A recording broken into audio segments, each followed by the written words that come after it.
Hey all you cool cats and kittens, what's up you guys? It is your boy JB, and I'm here today with a new show that I'm going to be reviewing. We'll see how long it lasts, but this is going to be The Real Housewives of Beverly Hills. This is episode number 1, and I've been watching, if you guys don't know me or know a little bit about me, I watch pretty much all the house. I watch every Housewives that is US based. I review Atlanta and Potomac. I've reviewed Dallas because I live in Dallas. I watch New York, New Jersey. I have a love hate with New Jersey. What else is there? Orange County, Beverly Hills. I watch all the Housewives franchise. I've even watched Miami. I've watched DC. Absolutely hated DC. But, so with Real Housewives of Beverly Hills, this is season 10. Episode 1, they were shady with this title. The Crown Isn't So Heavy is the name of the title. So this is the first season without, well, actually, technically, it's the second season because Lisa Vanderpump left midway last season. So yeah, I'm going to give this a shot. Beverly Hills, like I said, it's sometimes, I don't know if I've said it or not, I might have said it, but Beverly Hills can be a bit of a hit or a miss series. The drama sometimes is just not there. And I know a show doesn't have to have drama to be good, but sometimes they're just really stale. And last season they were really stale with the Lucy, what is the dog's name? Lucy Apple Juicy. If I ever hear that again, I will scream. But you guys, without further ado, let's go ahead and just jump right into this episode review.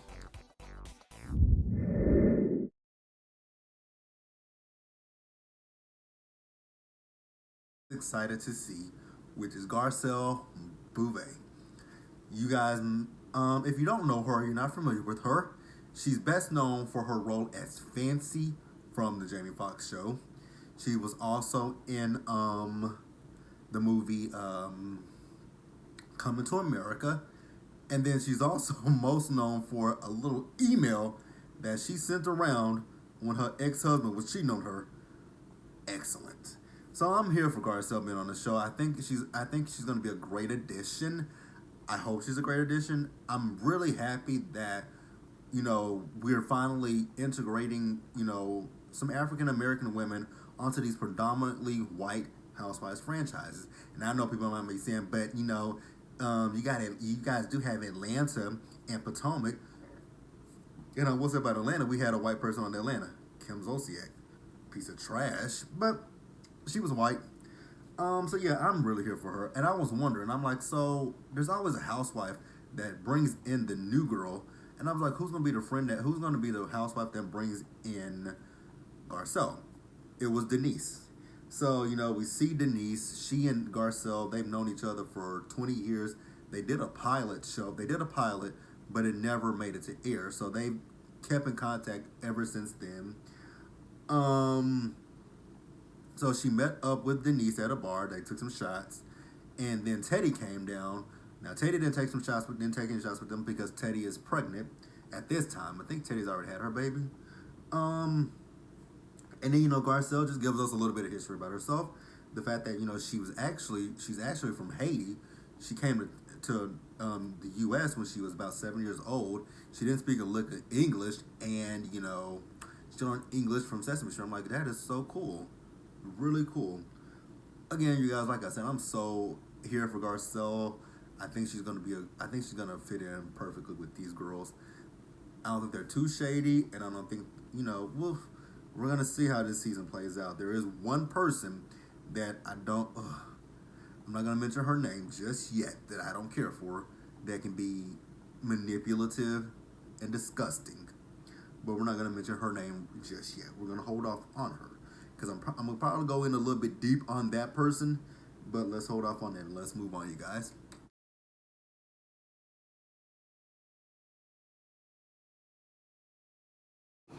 All right, you guys. Now let's move over to Rena. So now here's the thing: all the girls are in New York, and I'll talk about why they're in New York for Kyle's. She has a fashion show that she's having, and I'll get a little bit deeper into Kyle's fashion show in just a little bit when I get to Kyle. So all the girls are there. Then there was another cast. There was another lady that joined the ladies, and she was actually full time when they first started filming, but just before the show got ready to air, they demoted her. I'm like, Wow, that is really fucked up. Do anyone out there know what happened to make Sutton go from a full time housewife to a friend of the housewives? I mean, I know she still gets paid.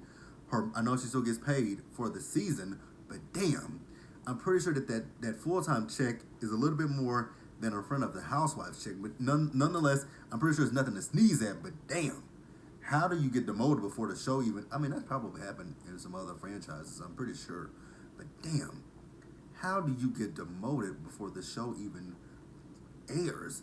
Because she filmed a title card and she filmed a title card because I saw her steals for the photo for the title card. Wow, crazy, craziness. Now, I'm gonna talk about Sutton because Sutton kind of is a little bit judgmental to me. So we saw her and Rena. They went to Domenico Dolce's apartment, and she was trying on some of his clothes there. I will say that the clothes, I don't care. I mean, sometimes these designers, they have some clothing that is really fucking ugly, and that shit that Sutton had on was horribly ugly. And I thought it was so funny that Rena took one of the crowns that was in his house and put it on her head. And they played Lisa Vanderpump's tagline. I don't remember which season it was from, but they played her tagline. The crown is heavy, darlings. So just leave it where it's made. What was her tagline? The crown is heavy, darlings. So just leave it where it is, or something like that. Yeah, shady. Because Rena was like, it's not that heavy. Now let's talk about Sutton again. So, like I said, Sutton was at Domenico Dolce's apartment, but I'm just gonna jump ahead because I'm gonna jump ahead just for this particular since I'm talking about Sutton. So, at Kyle's, there was a party that they were having for Kyle, and all the girls were there. She was talking about Erica's ass being out. I'm like, have you not saw this show before? Erica's always, when it comes down to like dressing and stuff, her ass is pretty much out. Her breasts are out. Everything is out. She does know how to tone it down, but I mean, for the most part, everything is hanging out with Erica. You know, that reminds me of Pantygate. Oh my God, Pantygate. That was so dumb. Why was PK even looking at her pussy? I'm just, you're married. I mean, if a woman has a dress on, and you can, I mean, when you say, hey, you know, you might want to, if we're in a friend group, I'm like, oh, I'm gonna go get her husband. If her husband is around, I'm like, you might want to go put a cloth over your wife's legs or something, because I mean, everyone can see up her dress. Or just tell your wife, like, you might, or whisper to Dorit, hey, Dorit, you know, you might want to go tell your friend we can see up her dress. So that way Erica can, switch up how she's sitting. I know she probably had her legs crossed, but still, you know, there's a different way that you. I mean, I'm still confused about that to this day. Um, but yeah, I was talking about Sutton. Got off topic. Talking about Sutton. So Sutton at the party, she was talking about what Erica had on. She was talking about what Teddy had on. I didn't think nothing was wrong with what Teddy had on. And then she was talking to Dorit about what she had on, and she had on Fenty, Rihanna stuff. She said Fendi? No, she said Fenty, Rihanna Fenty. Oh, okay. She didn't say that. She was in her interview. She was a little bit judgmental, talking about she doesn't care about the designers. But again, you were at Domenico Dolce's apartment, so obviously you care a little bit, but not that much. It's okay to say, oh, you know, I'm not really familiar with her clothing. That's fine, but don't judge people. I don't like people that judge. Let's move on. All right, you guys. Now let's talk about Kyle. I love Kyle. Kyle is one of my favorites on this show. I know a lot of people don't care for Kyle.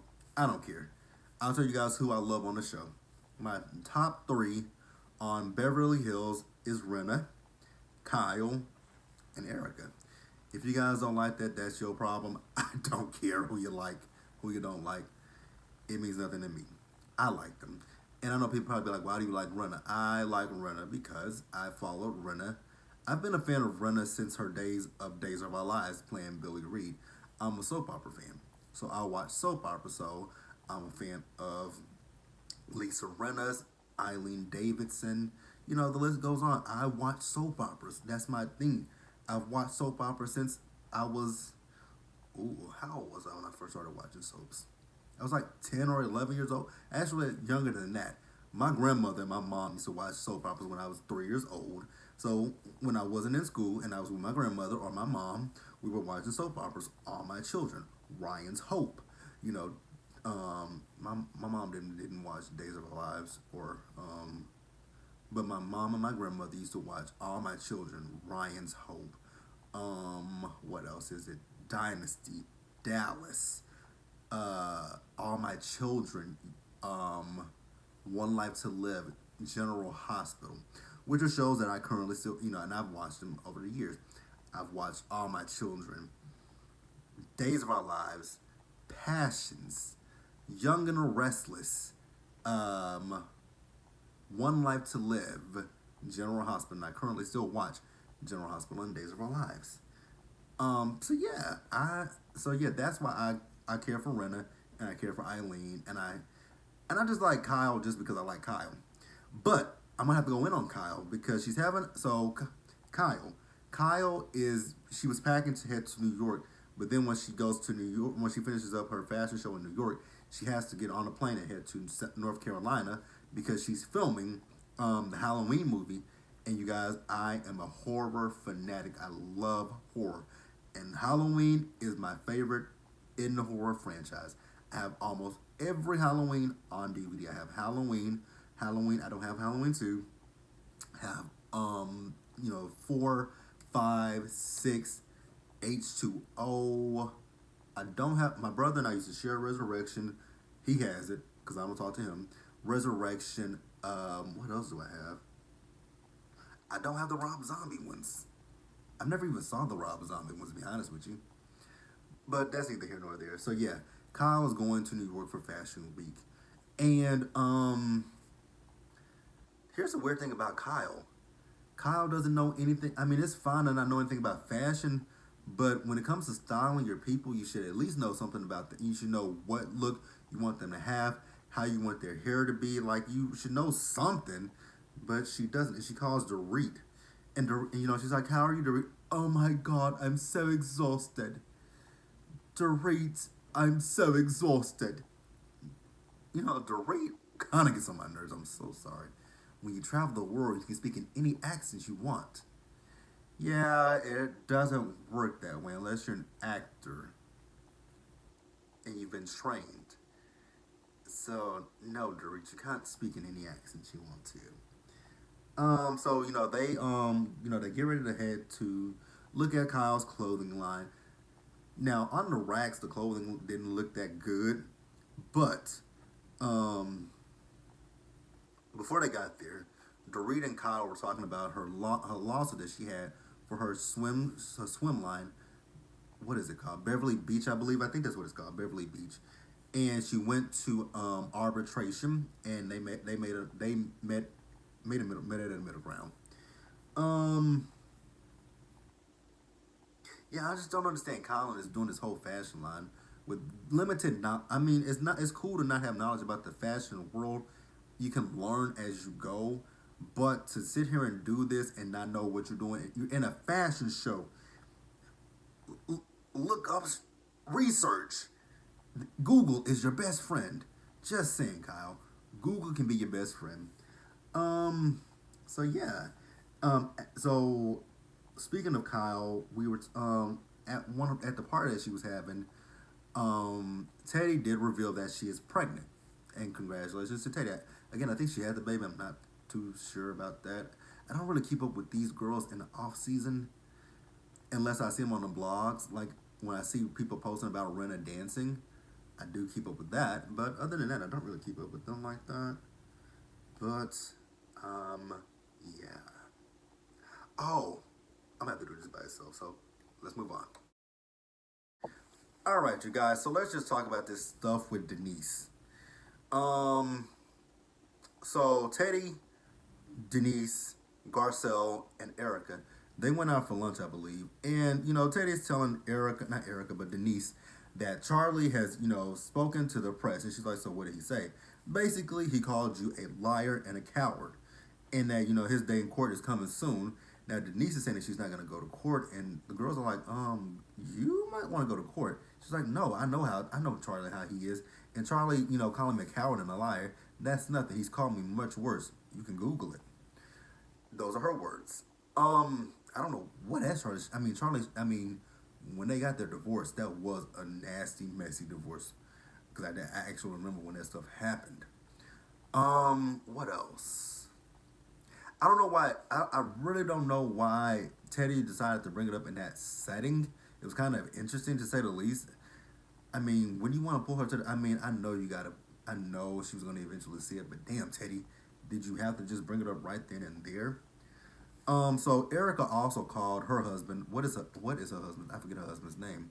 We don't see him very often. Um, so she calls him and she asks him, does Denise need to go to court?